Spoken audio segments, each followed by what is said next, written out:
কবরে এসে প্রথম প্রশ্ন করবে, মুনকার নাকির যখন চলে আসবে, 40 কদম যখন আত্মীয় স্বজনরা লাশটাকে কবরের মধ্যে দিয়ে 40 কদম চলে যায়, তখনই ফেরেশতা চলে আসে।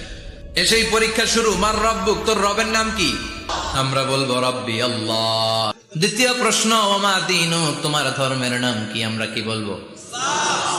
তৃতীয় প্রশ্ন, বিশ্বনবীর চেহারা দেখিয়ে বলা হবে, আতারিফু হাদার রাজুল, এই লোকটারে চিনো নাকি? আমরা বলবো চিনি, আমাদের প্রাণের নবী। সব প্রশ্নের উত্তর তুমি পেরেছো। ফায়ুফসাহু লাহু কবরুহু 70 যিরান, আপনার কবরটারে 70 হাত লম্বা করে দেয়া হবে।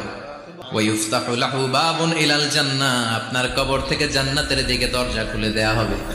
ওয়ায়ুলবাসু মিন লিবাসি আহলিল জান্নাহ, জান্নাতের 2টা রেশমি কাপড়ের পোশাক এনে আপনারে পরিয়ে দেয়া হবে।